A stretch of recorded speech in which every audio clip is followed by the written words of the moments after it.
नमस्कार. आज या ठिकाणी शहीद दिनाच्या निमित्तानं सर्वप्रथम या ठिकाणी उपस्थित असलेले ज्यांनी खऱ्या अर्थानं देशासाठी आपलं योगदान, आपलं संपूर्ण मार्गदर्शक या कार्यक्रमाच्या निमित्तानं या ठिकाणी उपस्थित असलेले आमचे सर्व युवक सहकारी असतील, आमचे माता भगिनी असतील, आणि खरं तर या ठिकाणी या कार्यक्रमासाठी आवर्जून झटणारे या भागाचे आणि शहराचे आरोग्य दूत म्हणून आमचे विक्रम सिंग असतील, आमचे नितीन दादा असतील, आमचे कोपडे मामा असतील, सर्वप्रथम मी मनापासून विक्रम दादा आपले त्या ठिकाणी आभार मानतो. तर आपण ज्या पद्धतीनं आता सांगितलं की कायम या भागाला बॅकगेट त्या ठिकाणी एक वेगळी ओळख त्या ठिकाणी होती, परंतु निश्चितच येणाऱ्या काळामध्ये या ठिकाणाची ओळख शहीद स्थळ म्हणून 100% त्या ठिकाणी होईल, यात कुठली तीळ मात्र शंका नाही. ज्या पद्धतीनं आपली आर्मी, आपलं नौदल असेल, देशाच्या संरक्षणासाठी रात्रंदिवस त्या ठिकाणी सीमेवरती त्या ठिकाणी झटत असतात, काम करत असतात, आणि त्यांच्यामुळंच आज आपल्या देशातला प्रत्येक सर्वसामान्य नागरिक त्या ठिकाणी सुरक्षित आहे. मी खरं तर आपल्यासाठी आम्ही ज्यावेळेस कुठं ना कुठं काही करण्याचा प्रयत्न करत असतो, कुठंतरी खारीचा वाटा त्या ठिकाणी उचलण्याचा प्रयत्न करत असतो, की आमचं भाग्य आहे की आज आपण त्या ठिकाणी देशासाठी रात्रंदिवस झटताना आम्हालाही आपल्यासाठी काहीतरी करायची संधी आज विक्रमजी आपल्या माध्यमातून त्या ठिकाणी मिळते. खर तर ज्या पद्धतीनं आपला भारतीय विद्यापीठ परिसर असेल, ते संपूर्ण पुणे शहर असेल, विक्रमजी आपण वेगळ्या माध्यमातून त्या ठिकाणी काम करताय. आपल्याला वाटतं की आपलं पुणे शहर रात्रंदिवस त्या ठिकाणी स्वच्छ राहिलं पाहिजे, आपला भाग चांगल्या पद्धतीने त्या ठिकाणी राहिला पाहिजे, आणि आपण त्या ठिकाणी काम करताय.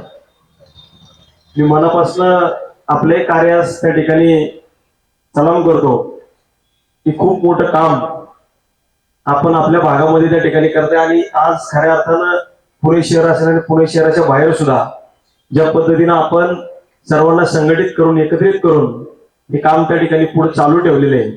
मी मनापासून आपल्यालाही शुभेच्छा देईल. निश्चितच येणाऱ्या काळात साहेब आपण या ठिकाणी सांगितलं की आपण सगळ्यांना त्या ठिकाणी आमंत्रित केलेलं आहे, परंतु कोण ना कोण कुठल्या ना कुठल्या कार्यक्रमाच्या माध्यमातून इकडे तिकडे असू शकतो. प्रत्येक जण त्या ठिकाणी या ठिकाणी यायचा प्रयत्न करत असेल किंवा मागे पुढे त्या ठिकाणी येईल, परंतु आपण सर्वच जण हे समाजासाठी वेगवेगळ्या माध्यमातून त्या ठिकाणी काम करतोय. त्यामुळं आपण कायम एकमेकांसोबत त्या ठिकाणी राहूया. येणाऱ्या काळातून सुद्धा निश्चितच आम्हाला चांगल्या पद्धतीनं आम्ही काम करत असताना जर कुठं आमच्याकडनं चुका होत असतील, आपण त्या ठिकाणी आम्हाला मार्गदर्शन करावं, आणि जे काही तुमची कामं असतील ते निश्चितच आम्ही येणाऱ्या काळात त्या ठिकाणी मार्गी लावू आणि चांगलं काम आपल्याला देशासाठी, समाजासाठी करत राहू, एवढंच या निमित्ताने सांगतो. आणि या ठिकाणी थांबतो. धन्यवाद. जय हिंद, जय महाराष्ट्र. बहुत बहुत धन्यवाद दादा. हॅलो. खर तर एक गोष्ट मला त्या ठिकाणी आवर्जून बोलायची होती. आमचे निंबाळकर साहेब आहे, मोजर काका या ठिकाणी आहेत. आज आपण ही जी जागा आहे, येणाऱ्या काळामध्ये निश्चितच ज्या ज्या हुतात्म्यांनी देशासाठी खऱ्या अर्थानं बलिदान दिलेले आहे, आणि हे आपल्या सर्वांसाठी खरं त्या ठिकाणी दिलेले आहे, देशाचं संरक्षण करताना दिलेले आहे.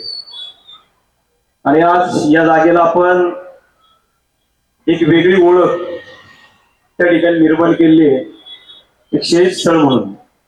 परंतु खर तर या बॅकगेटची खासियत अशी आतापर्यंत ज्या वेळेस या ठिकाणी कार्यक्रम होतात ते वेगळ्या स्वरूपाचे त्या ठिकाणी कार्यक्रम होतात.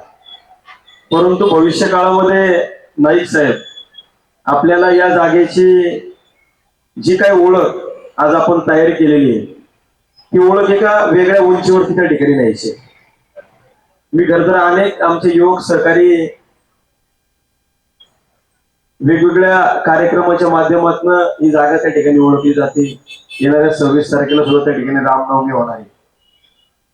परंतु फक्त स्पीकर त्याच्यावरती वेगळ्या पद्धतीची गाणी त्या ठिकाणी वाजवणं, एक वेगळा मेसेज समाजाच्या समोर त्या ठिकाणी जातो.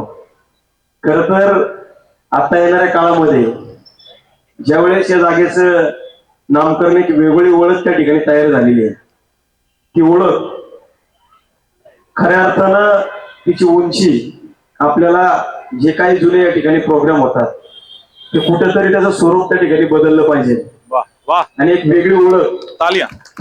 खर तर या जागेची येणाऱ्या काळात त्या ठिकाणी तयार झाली पाहिजे. आपला विरोध नाहीये, हा, कुठल्याही आपल्या संस्कृतीला आपला विरोध त्या ठिकाणी नाहीये, परंतु संस्कृतीचं जतन करणं सुद्धा हे आपलं सगळ्यांचं काम आहे. वाह, बिलकुल. ज्यावेळेस बहुत आपण आपली संस्कृती त्या ठिकाणी जपत असतो, वेगवेगळे कार्यक्रम त्या ठिकाणी वेगवेगळे प्रोग्राम त्या ठिकाणी साजरे करत असतो, परंतु हल्ली त्या कार्यक्रमाचं स्वरूप त्या ठिकाणी बदलून गेलेलेच आहे. एखादा कार्यक्रम आपण कोणत्या उद्देशाने करतो ती ओळख ही जी की पिढी ती खरं तर त्या ठिकाणी विसरून गेलेली आहे आणि त्या पिढीला आपणच खऱ्या अर्थानं आपल्या संस्कृतीचं त्या ठिकाणी आठवण करून दिली पाहिजे की कुठले कार्यक्रम आपण कशासाठी त्या ठिकाणी करतो. म्हणून येणाऱ्या काळामध्ये या ब्रिगेडला जे काही कार्यक्रम आता आपण त्या ठिकाणी निश्चितच शहीद स्थळ या नावानं कायम त्या ठिकाणी जागा ओळखली जाईल. परंतु जी काय आजची जागा जे काय आपण नामकरण त्या ठिकाणी केलेलं आहे खरं तर त्याची उंची जपणं हे आपलं सगळ्यांचं काम आहे विक्रमदादा. जी. कारण आज आपण ज्या पद्धतीनं ही जागा खऱ्या अर्थानं आज पवित्र झालेली आहे जी. आणि ही जागा पवित्र झालेली असताना परत कुठल्याही कार्यक्रमाच्या माध्यमातून त्या ठिकाणी ती मलिन होता कामा नये, येस. याची सर्वस्वी जबाबदारी त्या ठिकाणी आपली आहे. वाह.